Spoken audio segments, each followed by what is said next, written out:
Hi there. What I wanted to share with you today is the medal for the Somme Centenary Challenge that we have on the 1st of July 2016, and we've decided to hold a second event to commemorate the end of the battle on the 18th of November 2016, which was the centenary of the official ending of the Battle of the Somme.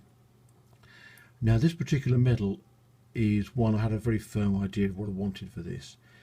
If you go to any World War I cemetery in France or Belgium, you'll see countless tombstones like this, where essentially the name and the unit of the body which is buried there isn't known, and it's simply marked a soldier of the Great War with a cross and the language known unto God.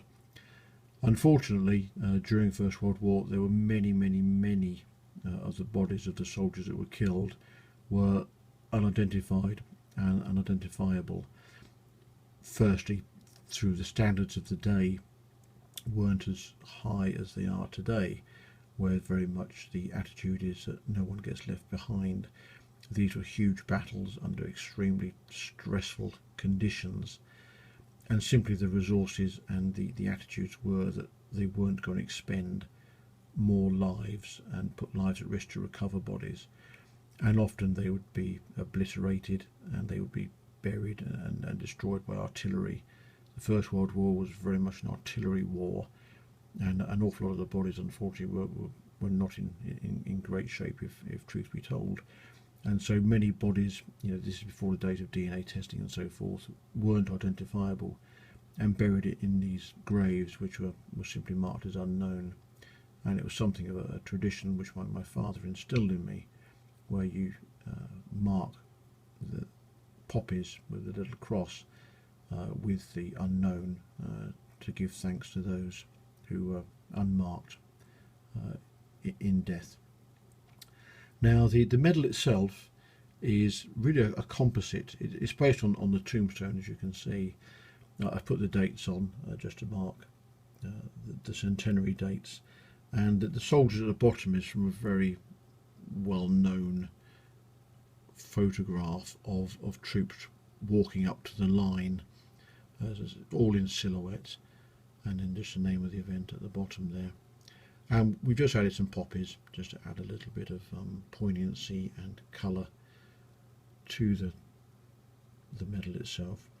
The ribbon is quite monochromatic in part. What we have is the name of the event across there through a Union flag, and it fades into a sea of poppies, which we've highlighted one or two in red, again just for a little bit of poignancy on those. You'll notice this medal doesn't actually have a medal hanger to it, because the ribbon actually comes out of the back, so when it hangs up around your neck or on a wall, it will just appear to come out of the back, so it really just looks like a complete tombstone rather than a tombstone with something on it. Now, we've actually had these medals made a little bit thicker than usual. It's difficult to tell on a little video like this, but they're a couple of millimeters thicker than usual, and that's really reflected in the weight of these things. If I just grab my pair of scales here, and you'll see when that resets itself, now these beasts of medals are 579 grams, so that's well over half a kilo for this medal. Really is a very impressive piece of work. The reason why we're having a second event in November is simply we just do not have the capacity to cope with the demand for the first event. We've reached our race limit for that, and the wait list is over 50 people already, and there's simply no way that we're going to be able to get all those people in to the event. So we've decided to add a second event, and very much that follows the SVN policy of we'd rather have two smaller events which are friendly and personal, rather than one big corporate type event where we don't get a chance to speak to people and have a nice day and a nice experience. So this is the centenary of the Battle of the Somme medal. The November event will be essentially identical, except the ribbon will be different, mainly as we wish to also note the centenary of tank warfare which occurred during the Battle of Somme, so the ribbon will address that issue as well, but the actual medal itself will be just like this essentially. Thanks for watching. Bye.